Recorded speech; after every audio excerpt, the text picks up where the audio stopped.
It's now time for another edition of the Up and Down Sports Show. What in the wide, wide world of sports is going on here? Don't jerk me around. It's a simple question. Hey, boys. Look what I got here. I have a bad feeling about this. Anarchy! I don't even know what that means, but I love it. We talking about practice. Not a game. We talking about practice. What are you talking about, Willis? You ever tell you look like a penis with a little hat on? You must think I'm pretty stupid. We have clearance, Clarence. Roger. What's our vector, Victor? Howard radio clearance over. That's Clarence over. Over. Roger. Huh?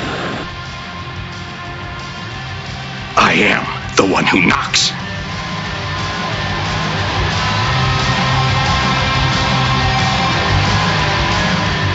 Mike, were you really sick this week? What was the problem? I broke my back. What do you mean by that? I don't speak freaky deaky Dutch. Okay, perv boy?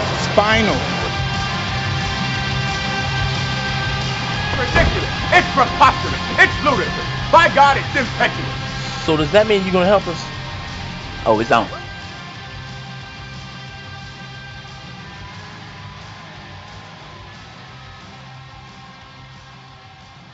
Hello, and welcome to the second ever Up and Down Sports Show podcast. I'm Justin here with my always dependable co-host, PJ. PJ, how are you? We made it back. We survived after one. I don't feel so good after those Sunday football games. But Yeah, well, you'll have a chance to redeem yourself when we do our next NFL Pick'ems podcast. But I have some things to say. oh, I'm sure you do, and I'm sure I'll have things to. I'm sure I'll have plenty to argue with you about. But today we're not here to talk about the NFL. We're here to talk about the NBA. My therapist recommends that I don't talk about football, so basketball time. Well, how excited are you for the NBA season coming up, PJ? I think we're now 8 days away. We are fastly approaching the season, and it's going to be a really good one. I think a lot of the shifting that happened this last offseason is really going to help add some new storylines, make things interesting. Not going to be penciling the Heat in for the Eastern Conference. I think you have a really competitive Eastern Conference this year, and it's going to be kind of more like what 2010 was after that whole free agent bonanza. Yeah, I'm looking forward to it as well. A lot of, it's going to be a completely different look, especially in the Eastern Conference, and we'll get into more of that later. So for those who are listening this week, we will not be covering team by team or doing any sort of in-depth preview. We're planning on coming out with that before opening night next week. PJ and I will be doing more in-depth coverage of both the Eastern and Western Conference, as well as giving more of a prediction as to who we think will make it to the NBA Finals and eventually win the whole thing. But before we get into the nuts and bolts of this podcast, I would like to thank everyone again for listening in this week, and please continue to give us feedback by sending any questions or comments to updownsportshow@gmail.com, or please follow us on Twitter at updownsportshow. And you can also find the podcast itself, which we tweeted out recently, but in case you forgot or can't find it, if you go to soundcloud.com and search for Up Down Sports Show, it should be right near the top of the list, or go to updownsportshow.wordpress.com, in which case that will have some additional information, and we're working on making that website a little more functionable right now. But with that, we will get into things. So NBA, like we said, one of the biggest things that happened this offseason was the NBA signing a new TV deal with ESPN and ABC. PJ, this deal is an increase of $930 million per year. They're getting paid $2.67 billion per year. Money. ABC and ESPN will continue to have rights to broadcast these games. PJ, what do you think about this deal? Go into a little bit of how you think that's going to impact individual teams and the NBA in general. Well, I mean, first off, you gotta tell Adam Silver what up. He did some work on this. I mean, this was a big move for him. He's been, Adam Silver stock has been soaring in the Commissioner's stock market exchange. He's definitely been putting his mark on this in a lot of positive ways. As opposed to some other commissioners that are going around right now. But he's doing really great. I think this deal, if you look at ESPN and ABC, this was, I think it kind of tells you something about where they're thinking sports are kind of going in the future here. There's, unfortunately, even though popular football it is, I think basketball's long-term kind of popularity is just really high right now. You just kind of look at the projections of things, and there's a lot of questions with the NFL, but basketball is basketball, one of the more popular sports in the international realms, other than maybe soccer. Definitely, it's more of a international presence than football does at this point. And I don't think either of us are arguing that the NBA is going to be more profitable than the NFL. No. I think all you're saying is that the NBA is increasing in popularity, especially when you have a guy by the name of LeBron James getting to the NBA Finals every year. And the U.S. loves him. I mean, especially since he's going back to the Cavs now. I think everyone, especially people in Cleveland, are absolutely stoked about that. And this contract is giant. How do you think it's gonna? How soon, I guess, do you think that this is going to be impacting player salaries within the NBA? Well, I would.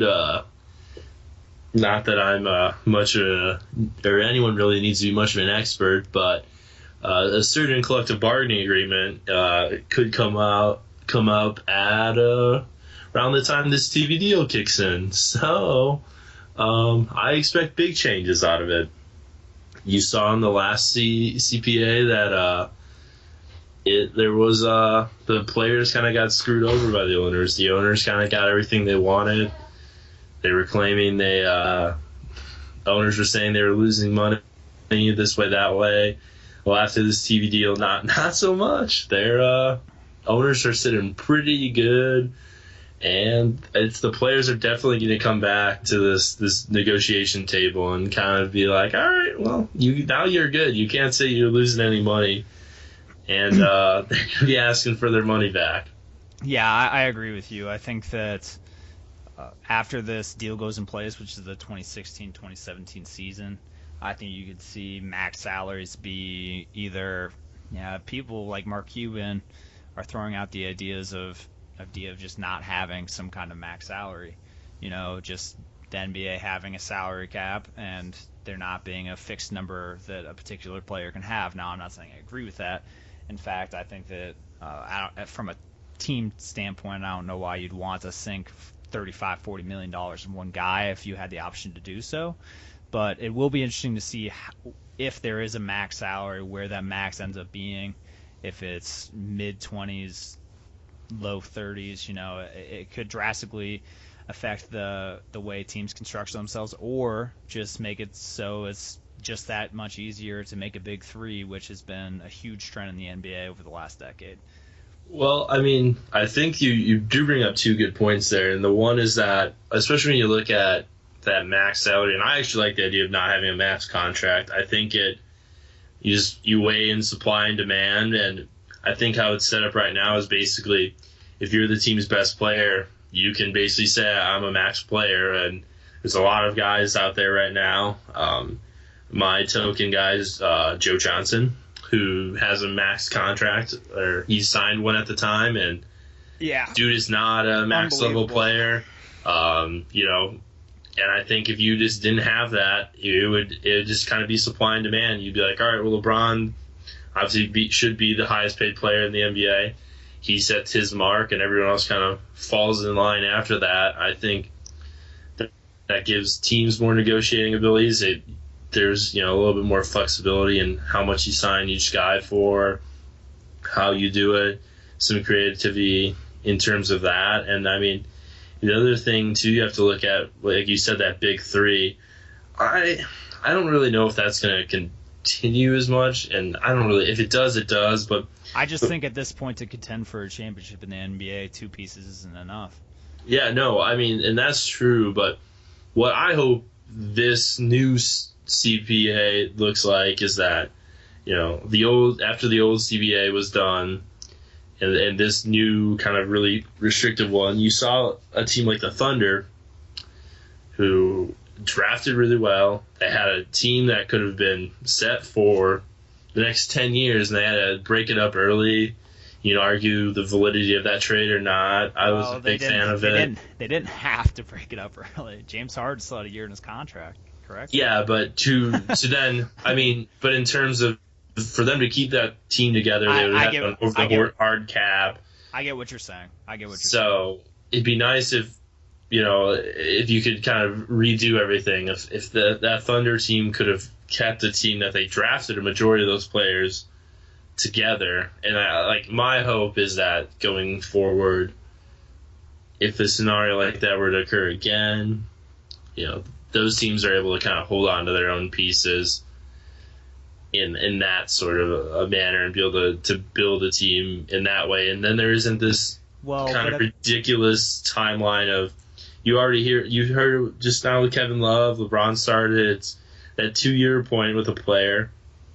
Once that 2-year it start evaluating a team, and you say, can they win a championship the next year? Like, will they come back? And then this clock speeds up faster. If you have more flexibility with that cap, that player can stay with the franchise longer, and let these GMs do their work. Some of them are going to just give bad money out. Let them give bad money out. They do it now anyway, but you got to just let things play out a little bit more. I know. I see your point in that you want an increase in cap to give teams more flexibility to keep players, especially young players that are going after their second contract, shooting to earn between $10-20 million depending on that caliber of player. But increasing the cap isn't going to prevent the team from signing that player.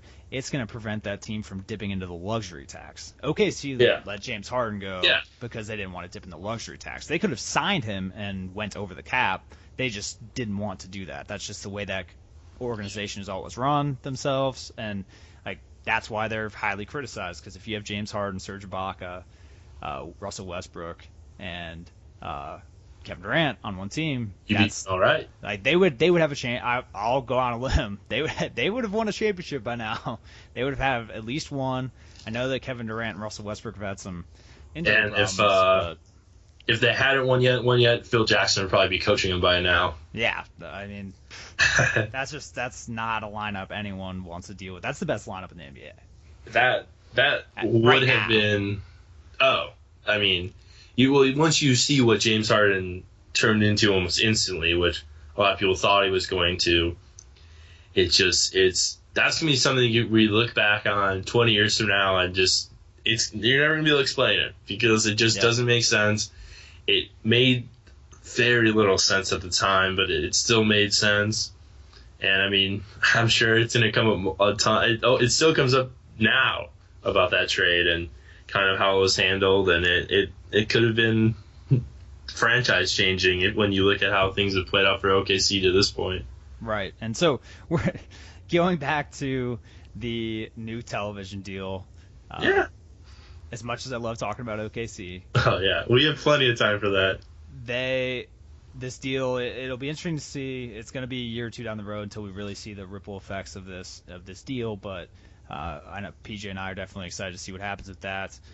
Should severely, especially players like LeBron James, who's going to be up for contract again when that collective bargaining agreement goes into place that year.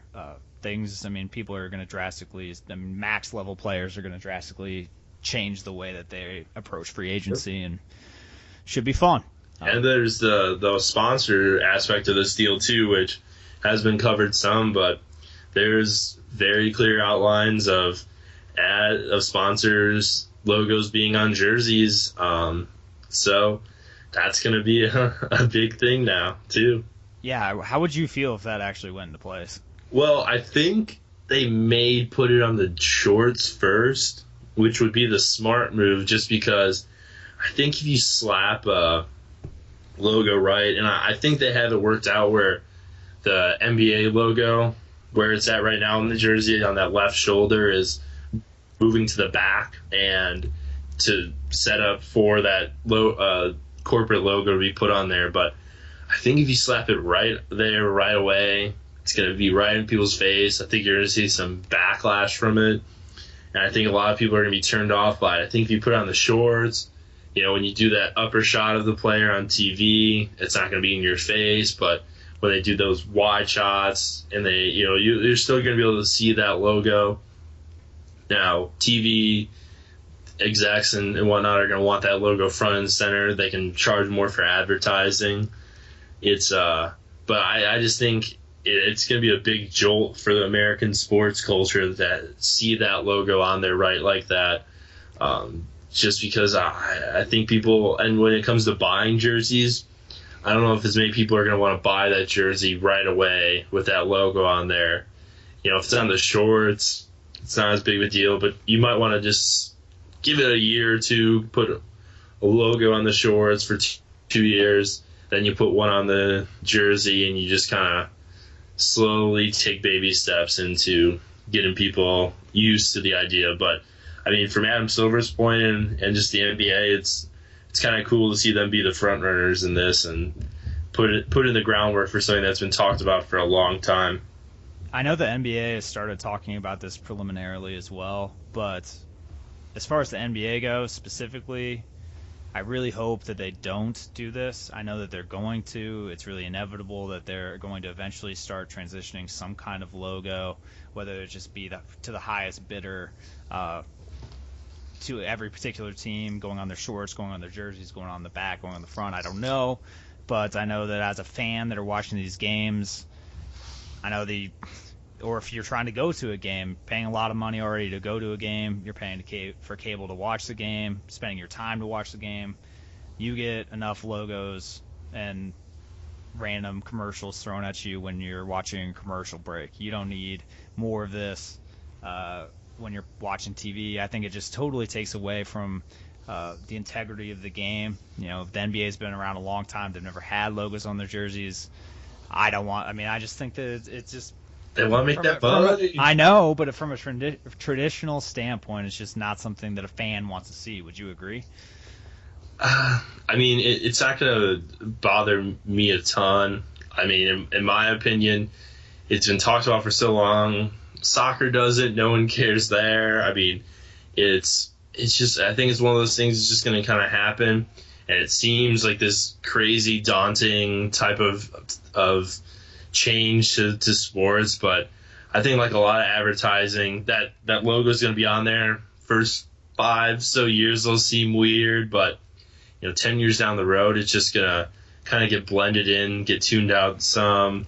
I'm kind of interested to see when it does happen, when they figure out where it's going to go, what kind of the bidding war begins with these teams. I've been already kind of thinking of different who's going to take what team and kind of some of that. I'm kind of excited to see that. That will be a fun conversation to have, because I would hope that at least regional founded organizations, companies will put in a lot of effort to sign with their team at least. I'd love to see Dunkin' Donuts sponsor the Boston Celtics.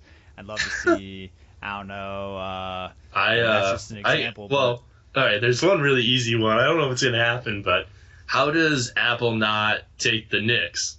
Oh, well, I'm almost. I don't know if that really. Right now, I don't really think that fits within Apple's marketing scheme, but hey, they do commercials in New York. The Big Apple. I'm down spelling it out literally, but I'm picking up what you're putting down. Some other people might not clearly, but I know. That's gotta be. We can have this discussion. Southwest could take the Bulls, okay. I guess. I don't know. Moving on, PJ. Another funny, kind of off the rocker story that I'm sure if you're an NBA fan or specifically a Knicks fan, you probably heard about. Amari Stoudemire has been on his off days taking baths. Soaking in the bubbles. In red wine. He Instagrammed a picture of this a couple weeks ago. PJ and I both had a pretty instant alarming reaction to such a thing because it is pretty bizarre. But apparently it is supposed to increase or boost your red blood cell count. I don't know if it works. I'm not trying to give my opinion as to whether or not this is a good thing. But PJ, what was your first thought when you saw this Instagram photo? I was wondering if Amari lost a dare, if, maybe he drank a bottle of it while he was doing this. I thought it was really, really bizarre. I don't get it. After doing some Joe Pesci research, I still don't get it. It is one of the weirder things I've ever heard. And, I mean, it basically breaks down, I think it's just kind of this mental mindset. I don't know. I don't really believe in a lot of that or some weird stuff like that. I would never do if I was an NBA player. I mean, but you see guys in hyperbolic chambers and doing other weird off-season things to get their body right. And I mean, as an athlete, you have to be confident in your body because that's your moneymaker. It's the moneymaker. It's the moneymaker. Yeah.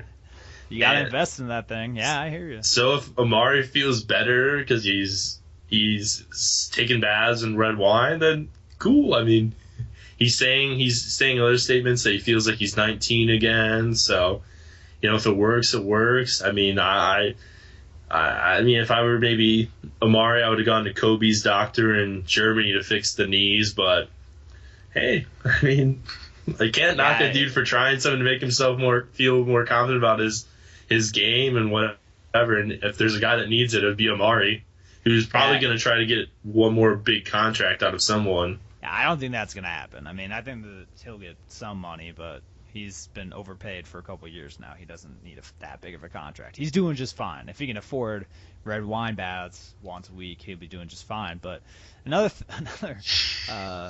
got PJ and I thinking, as weird as bathing in red wine may be,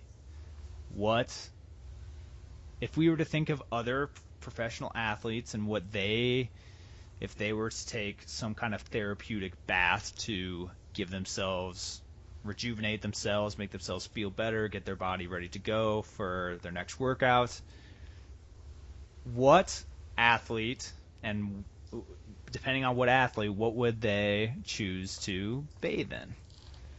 And my first thought was Lance Stevenson, because I think Lance Stevenson is one of the most entertaining people in the NBA. I mean, I don't mean that he's the most talented, the most incredible player in the NBA. He's blowing it up. But he's kind of a ridiculous guy to watch out on the court, whether it be the Eastern Conference Finals or just an NBA regular season game. PJ, what do you think? I think Lance is blowing up my mic here. What? Cut it out there, Lance. What do you think if Lance Stevenson was going to take a therapeutic bath? What's that dude jumping in? I think he's going down to Looney Tune land. He's calling up bugs. He's getting a couple of those water bottles of Michael Jordan's secret stuff from Space Jams, and he's squirting that special water in there. And he's soaking that up right now. Considering he's his owner now, that's not too far off. I mean, he's got a whole bunch of it bottled up in the training room. I don't know. I could see Lance trying to go something a little more high class, throwing some Ace of Spades in there or something along those lines.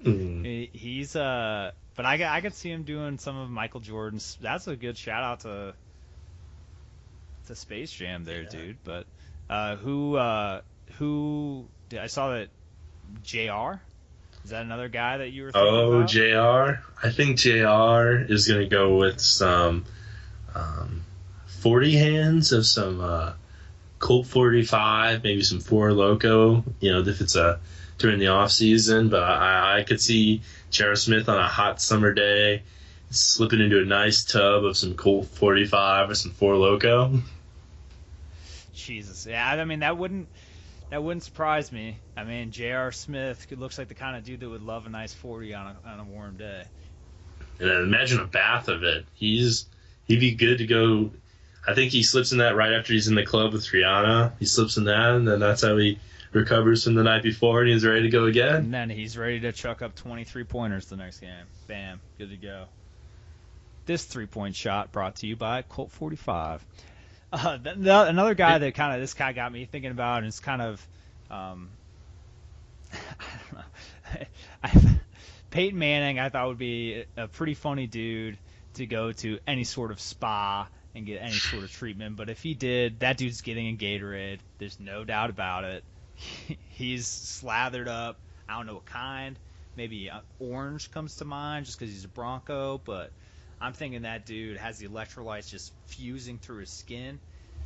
He's an IV of it going too while he's bathing in it. It's constantly pumping in his system. There's no part of his body that is not touching Gatorade. I can see it.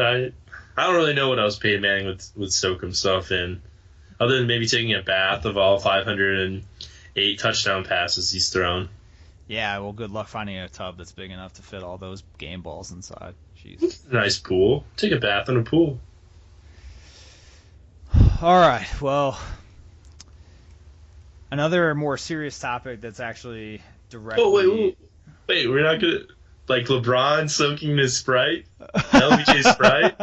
That's made... LeBron soaks himself in a bath of Sprite, and they take that bath water, bottle it up, put a little cherry flavoring in it, and it's LeBron cherry Sprite. And that's what you're drinking when you go to a Cavs game every game this year. That's some LeBron James own dressing right there. Oh, that's disgusting. Okay. What would Amari's wine bathwater pair nicely with? A nice fat, nothing sounds juicy, mellow 40-shot game. Oh yeah, probably. I mean, I think Melo would rather him taking those extra 20 shots and splitting those between him and Amari at this point. So yeah. So yeah, like I was saying, moving on from the bath debate. Another thing that the NBA has been considering doing this next year is and they've actually experimented with a little bit, is either shortening the number of games per season or shortening the quarter length. So I forget the preseason game that they just had with it, but I think it was the Nuggets and somebody that they shortened the quarters to 11 minutes, which actually brought the game down to, I think, an hour 58, which is pretty short for an NBA game. I mean, it did cut quite a bit of time. But PJ, what do you think that the NBA should shorten its season? Should it shorten its quarters? Do you think that anything needs to be instituted in general? Like, what do you think is this a problem, and if it is, what should be the solution? I mean, it's kind of cool to see that they're trying these new things out. They want to keep fans engaged, and if they think a minute off each quarter will help, I don't think it would really do much. I think your biggest thing would be the number of games. I think that would help in a lot of ways, but going back to the logos we were talking about, that's money out of the owners' pockets. Probably won't happen. Even with shortening these games by a minute every quarter, that you are in some ways losing some advertisement there. They could cut the TV timeouts each quarter. That would probably save more time than a minute of actual gameplay, but it goes back to that corporate dollar. They're not gonna get rid of it. There's no way that they're going to actually take away from the 82-game season. I don't know exactly how much money each owner would net off of a game, but it's a significant amount. I mean, there are thousands and thousands of seats in this arenas. Most tickets are, $50-ish, especially if you're a competitive NBA team. They're not going to throw all that money away, especially the money that they could take away from broadcasting that game. I mean, too much income opportunity to just waste that away. And when it comes to potentially shortening a game, I mean, if something was to happen, I think that this would be it. There was a stat that if you do take a minute a quarter, which would be 4 minutes a game, and then take that over an 82-game season, it does end up shortening your season by something. I think I heard like 5 or 6 games or something like that. But I don't think that that's really going to. Nope, Thibodeau's going to play every bowl, all 44 or all 48 minutes. Yeah, and I think that your best players they're going to still play the same amount of minutes. Their minutes may decrease a minute or two, but is that really going to make them feel better at the end of the year? I don't think so. No, I mean, they just, what you see is the trend of them just taking games off, full games off, kind of managing themselves. That's the smart thinking. That's the kind of current, taking what Popovich has done with the Spurs and just actively managing those minutes over a full season. In one game, these guys aren't, like you said, aren't going to feel a minute decrease.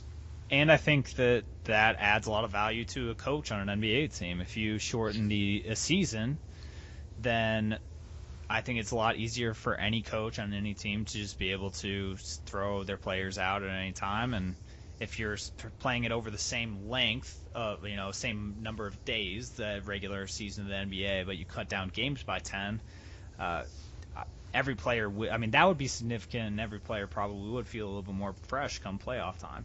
And it's right now you can see the best coaches that have been there before know how to manage their players' minutes so that they're fresh come round 1, 2, 3 of the playoffs. Yeah. I mean, I think it's the one kind of cool thing with this is it's a cool sign if you are a big NBA fan that they're thinking about this kind of stuff, though, that they're not, Adam Silver is definitely not complacent and isn't thinking the game is perfect. You see this kind of creative thinking coming out. You see it with this. You see it with them looking at the proposed different drafts, style. There's a lot of creativity and fresh ideas being pumped in the NBA right now, which I think if you're a big fan of the game, you should be excited about, because hopefully it spurs, additional popularity and get some of those average NBA fans to watch more games, go to more games, be more involved in the league. I agree. So moving on, the NBA came out with a survey that they do every year that they survey all of the GMs throughout the league and ask them a wide variety of questions covering from specific players to various predictions on the upcoming season. PJ and I picked out, 5 or 6 of them to talk about, kind of give our opinions on what we agree with, what we disagree with. And the first one we picked out was, if you were starting a franchise today and could sign any player in the NBA, who would it be? And this is all courtesy of NBA.com. The results of the survey were, for this particular question, LeBron James, which had 50%, and then Anthony Davis and Kevin Durant shared the other 25%. Do you agree with this, PJ, or is this completely off base? What do you think? No, I mean, it's this one. I mean, there are some other really crazy answers and kind of some of these other questions. There's some peculiar answers the GMs give, but I mean, it would be cool starting it with any of these 3. Anthony Davis is very much so the under the radar, but everyone's just picking as the breakout player of the year this year. Ever since his first year, it's kind of been bubbling up to this point. You heard about it all throughout the Olympics. So I mean, if you were looking and projecting out the next 10 years, he's the youngest guy. So you'd pick him. But I mean, if I was starting one today, I think I'd still take LeBron, just because you can put a lot of different pieces around with him, and you can form a team in a lot of different ways with a lot of different coaches. There's a lot of flexibility there, and LeBron still, I think, has 3-4 super dope years, and then I think even as he gets older, I think he can be a nice 38, 39, 40-year-old pound your chest in power forward. And so he's got 10 years too, but Anthony Davis is obviously a brighter future, and you can't go wrong with Kevin Durant either if you had to start with him, I guess. Yeah, I'm a little perplexed as to why Anthony Davis didn't get some more votes here. I love LeBron James. I think he's an incredibly valuable talent, but he's He's 30. He turns 30 during this, like, midway through this NBA season, while Anthony Davis is 21 years old. Yeah. He is significantly younger. It has nothing to do with their talent. I mean, at this point in their careers, LeBron James is a more talented player. He can do pretty much anything Anthony Davis can. Maybe not so much from a defensive end, because Anthony Davis's ability to block the ball. I mean, he's just an incredible rim defender, where LeBron can certainly do those kinds of things, but not in the same way Anthony does. But in every other facet of the game, passing, scoring, he's an incredible guy. I mean, if you've ever watched the guy play in the last 2 or 3 years, LeBron James is the real deal. But when you add 8 additional seasons on to what they could be doing moving forward, I'm a little surprised more GMs wouldn't be more willing to take Anthony Davis, even though he is fairly unproven. He is incredibly talented. He's looked better year to year. He looked great playing for USA in the FIBA World Championships. And I'm sure that this won't be the last time that we talk about Anthony Davis today or moving forward. But I would like to see him get a few more votes from GMs. Another thing that we want to talk about, and I thought that this was a pretty cool question to ask, which is which team is the most fun to watch? Golden State at number 1 with 57% of the votes, followed by the Clippers, the Spurs, and OKC. I personally would rather watch Lob City any day of the week than Golden State. I'm okay with the first two. I don't get the third one at all. I don't get San Antonio. I know they've proclaimed to have played the most beautiful series of basketball in the finals, but people don't watch them in the regular season because a lot of the time, like, they rest their players. When they're on and they're at full strength, it's okay. But that's not something that I'm drawn to. I think there's a lot of other teams in that mix of that, maybe that fourth. I think OKC should definitely be in the top 3, but in terms of another team you look at, I mean, I'm really excited to watch. Obviously Cleveland. I'm surprised Cleveland didn't get more votes on this just because of all their changes. I think part of that may be some owners not being super thrilled with Cleveland's luck in getting LeBron to come back and K-Love to get that trade finished with. But yeah, I mean, I agree with you. I think Golden State is. I mean, I'm not saying they're not a fun team to watch. I think they should be in the top 3, but I just think that given Chris Paul's ability to find both DeAndre Jordan and Blake Griffin running down the court and having absolutely incredible alley-oops all game long, I just think that they're the most fun team to watch. As much as I enjoy watching Steph and Clay, the Splash Bros dropping trays left and right, that's fun too, but it's just kind of different. OKC, it's hard to put them in the same conversation with those two teams, given that Kevin Durant's going to be out for at least 2 months or so. But I agree, San Antonio, that kind of came out of nowhere for me as well. But Washington. The Wizards, I think, are going to be really fun to watch this year. Bradley Beal's out for a little while too, though. That's the only issue. Yeah, but I mean, just overall, at full strength, if you're I'd have the Suns in front of. That's another one. The Suns are going to be, they're going to be running 3-point guard lineups half the time. They're going to be a wild team to watch. Who knows how much success they'll have? But I mean, the only thing with them is none of those 3 guys are really as big of names as you look at these other teams. Every other one of these teams has a legitimate head over heels superstar. Phoenix really doesn't at this point. I mean, Eric Bledsoe could be that guy, but who knows? But you should watch Phoenix to watch.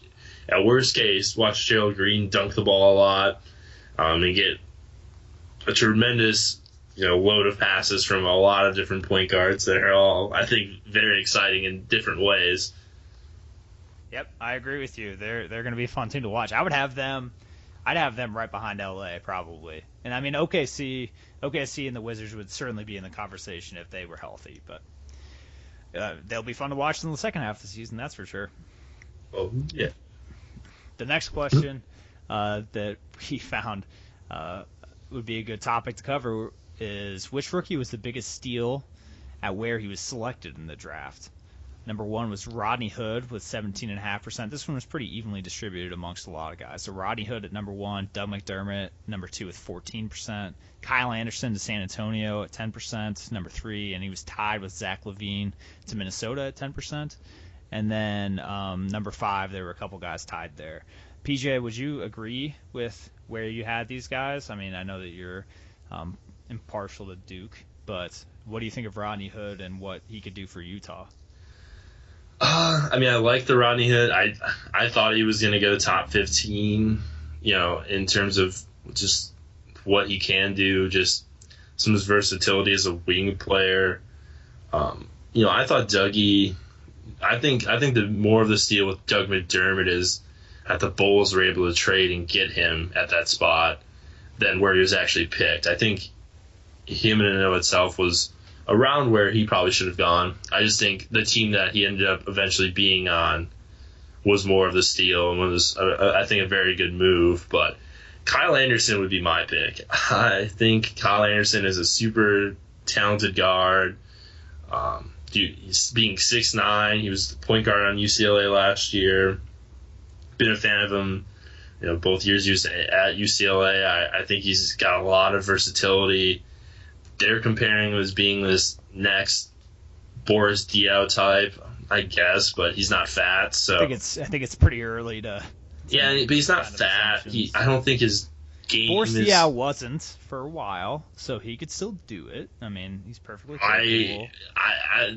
A fun game would be to see how many years Boris Diaw was not fat. I can think of maybe one when he had to run up and down with the Suns, but that dude's been fat in the NBA for a long, long time. But yeah, I think just going back to Kyle Anderson and getting away from Boris Diaw's loves handles, I think just in that system, fitting with that culture, I think they're going to utilize his strengths right away. He's going to be able to contribute, and they'll put him in positions to succeed. And they've been able to develop all their players for the most part. So I really like that pick at where it was at.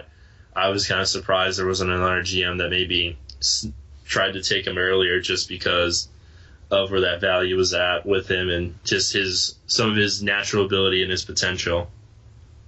Yeah, I mean, I'm a huge Dougie Fresh fan. He was an incredible basketball player, and I mean, you and I even had a chance to play. We had a chance to see him play. Dougie. We had a chance to see him play at Drake, but I think that where he got chosen was pretty appropriate. I mean, I think that his fit with the Bulls is going to be. I'm sure that he is glad he's there and not in Denver. I'm glad he's there. It's a great place, but Chicago is a much better basketball team. I think someone that's been kind of overlooked is Clay Anthony early for New York. Yeah. New York went into this draft not having any picks. Missouri Valley.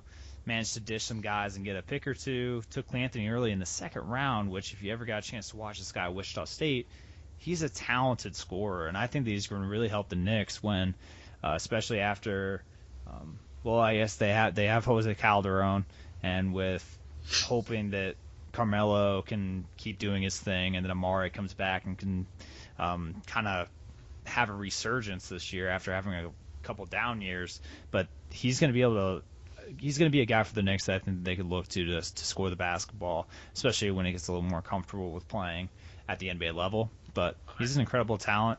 I think I'm looking at Julius too, and I thought Julius Randle was going to be number 4, just in terms of overall prospects.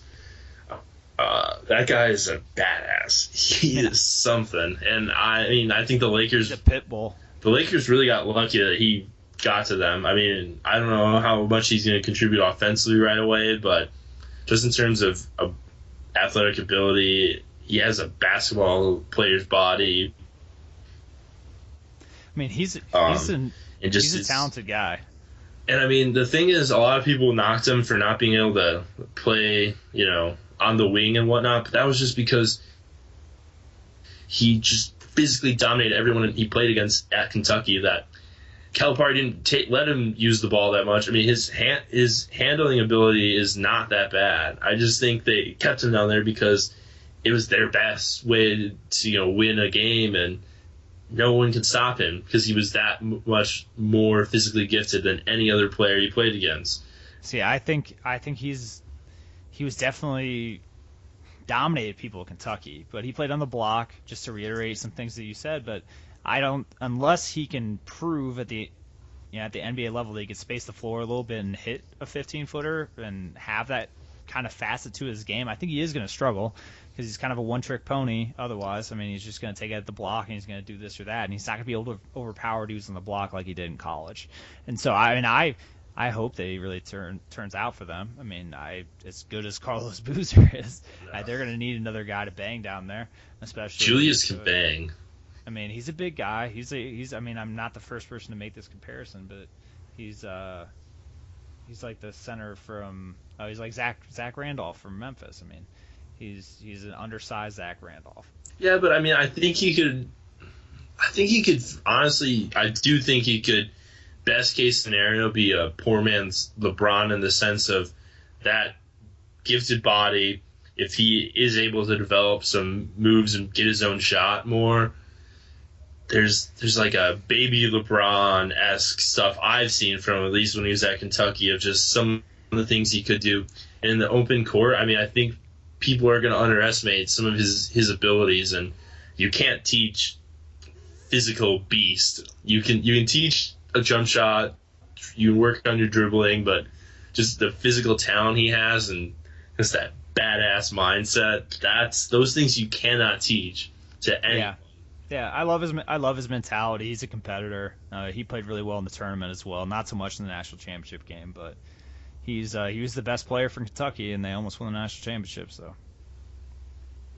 all right. So the next question was that GMs were asked was that which player is most likely to have a breakout season in 2014-2015.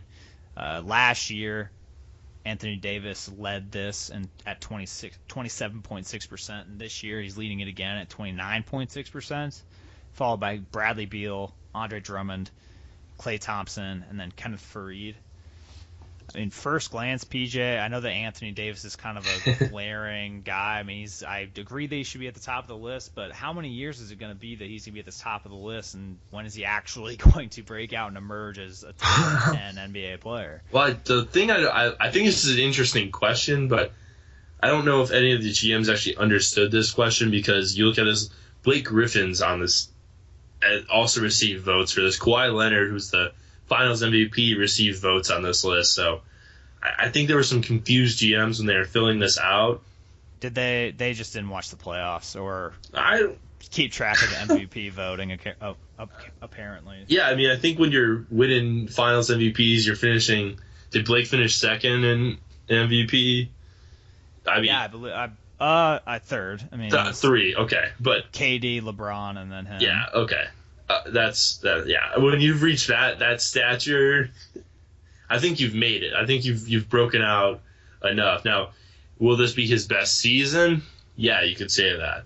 And I think like Anthony Davis is just like one of those guys. I think with his team that he was on, they were hurt. He couldn't really do everything that he's capable of, really, because some of the pieces around him weren't there.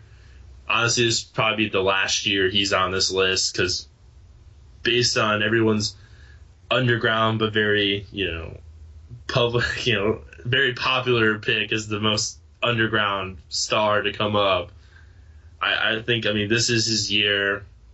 It'll be the year of Anthony Davis. Everyone's picking it.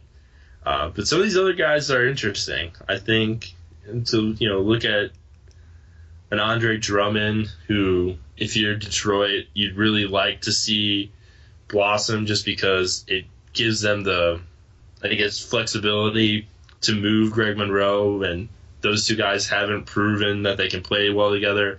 I don't think they can at this point, but you want to make sure if you're Detroit, you're picking the right one of the two. So there's one. Bradley Beal, you mentioned he's hurt at this starting out, so that's a little rough, but yeah, Bradley Beal is a baller, and it's gonna be cool to see him with John Wall when they're both healthy, ready to go. And that's a combo that's gonna going to make Washington, like we said earlier, a really fun team to watch, just because those two guys alone, plus with those bigs they have, is pretty cool. Pretty cool. Yeah, I mean, I agree with what you're saying. I like all those guys. They've exhibited that they can either, in Anthony Davis, Bradley Beal, and Klay Thompson, those guys can both defend their position and score really well. Andre Drummond has been a force down low since he's been in the league, which is surprising to me out of Connecticut. He's really refined his game and become a better big. But the one guy that's on this list that we didn't really talk about a lot was that I think Kenneth Faried and the way that he played in the FIBA championships this year. Yeah. And he's shown just glimpses of being a really special talent. I mean, he's not a guy that has a lot of range.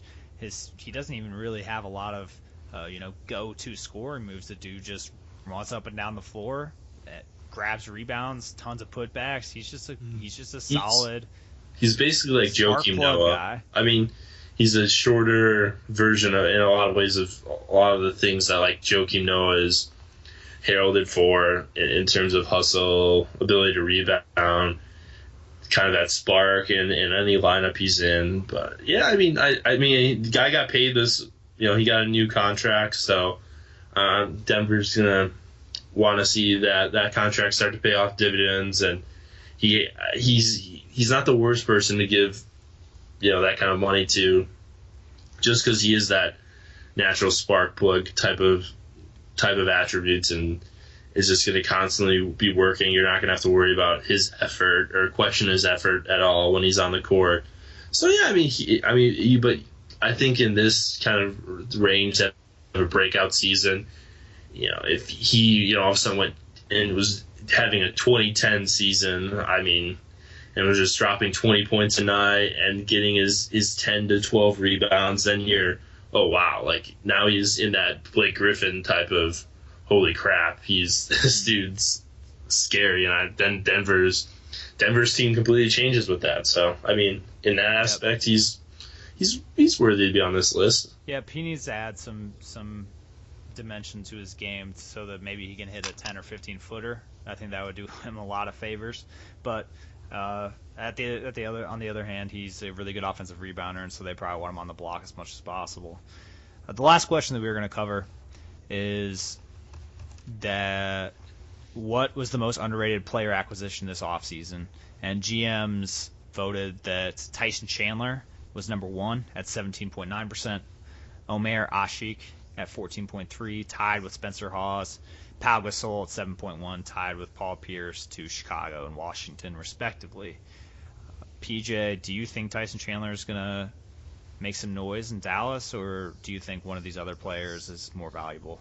I'm glad that Tyson's back in Dallas. I wish he never left there. I think that was where he fit in really well. I think just everything about that situation was great. They should have just given him his money, because you saw right away his presence was missed, and I kind of feel like he wasted a couple of years there in New York just with what he could do, and I think he should have been on teams possibly winning championships, not wasting away on a very overpaid New York team. When I look at the list, though, a guy that's farther down, there's two guys. First one, Paul Pierce, I like that signing. I think for what Washington's trying to do, they're trying to, in terms of taking that next step and really competing in the East. That's a really quietly nice move to make in terms of being able to add a guy that's won championships. If he only has to play 20 minutes, which is what he should play, I think that you get the best 20 minutes out of Paul Pierce in a game. That's damn good compared to a lot of these other guys, especially coming off your bench. And hopefully you can help maybe Otto Porter's development as well. But the guy I'm looking at is Lance, or Lance to make him dance. He's Lance to make him dance. For despite all of his antics, I like Lance so much. He's just I enjoyed playing with him. I enjoyed watching him play at Cincinnati, and I don't know. He just doesn't care. he's the next Ron Artest, and in a lot of ways that next, Dennis to Ron Artest and now Lance. He's going to be there, and I think that was a big move for Charlotte to make in getting him, and just with what they're trying to do there, and they obviously have to start producing a team that can actually win, can compete. I think they're still maybe a year away or so, but just adding Al Jefferson and then Lance Stevenson in back-to-back off seasons to add with Kemba Walker is, hopefully maybe Michael Jordan. The Hornets are legit for the first time, and since their existence, I would argue. Yeah, I think they're still you'd like to see them this year win a playoff series maybe.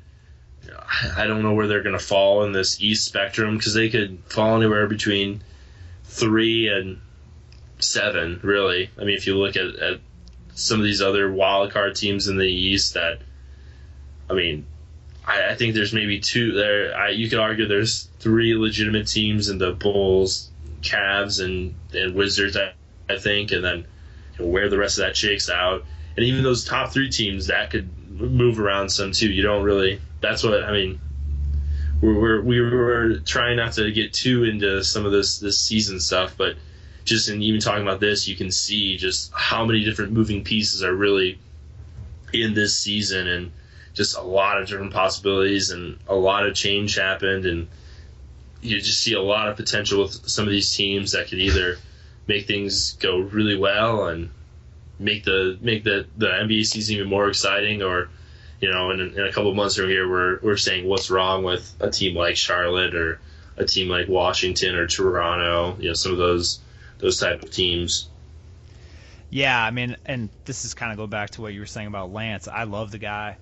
I said it earlier, he's a talented guy, led the league in Lance, get off my mic, dude. Year, led the league in triple doubles last year. He's going to do big things for that team, but I don't think that he's necessarily underrated from a player acquisition standpoint. I think a lot of people really respect Lance's game, especially the way he played and kind of carried the Pacers. I know they ended up losing the series against the Heat last year, but if that dude wasn't putting up some serious points and battling LeBron, they would have lost a couple of those games by even more. He's a great defender. He's another bulldog type mentality basketball player in the NBA. He's a guy that I would love to have on my team. But go ahead. When it comes to underrated guys, I think Tyson Chandler coming back to Dallas probably is the best acquisition.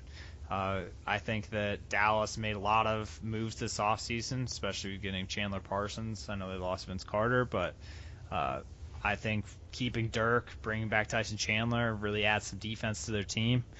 And I don't think they're going to have a problem scoring the basketball with Dirk, Chandler Parsons, and Monta Ellis. They're going to have a pretty good lineup, and they're going to be right there fighting for a middle seed in the West. Yeah, I think the one thing with Lance, and I think the only reason I kind of consider it as underrated is a lot of his antics in the playoffs scared some teams away, and you kind of saw him stay around. And Lance is on your end now? Cut that out, Lance. He's blowing everywhere. That's I think he stuck around free agency longer than you would think with a guy that had the type of season. But yeah, I think Tyson just going back to a place he won a championship I think that's going to be big, and Dallas is trying to get one more last push at something for good old Dirk. I agree, and Dirk's been there forever, and he took a massive pay cut to stay, so I'm sure he's expecting to contend for a championship at least one more time in the next few years. But yeah, that's all PJ and I have today, I think, for NBA topics. Like I said at the beginning of the podcast, we're excited, very excited to be doing an Eastern and Western Conference preview, hopefully before the first game tips off next week. PJ, any last thoughts? Nope. I'm hopefully I'm excited to get into this more in depth, or try not to go too into some of these teams and whatnot, but I think our next podcast we're going to be able to get in the nitty-gritty of this upcoming NBA season. Oh, absolutely. So thank you, everyone, all of our listeners again for All right, Lance. Don't need any help from you to sign off, buddy. Thank you again for listening to us. Please follow us at Twitter at UpDown Sports Show and give us some feedback at updownsportsshow@gmail.com. We'll be coming up with an NFL Pick'ems podcast within the next day or two, and we look forward to that.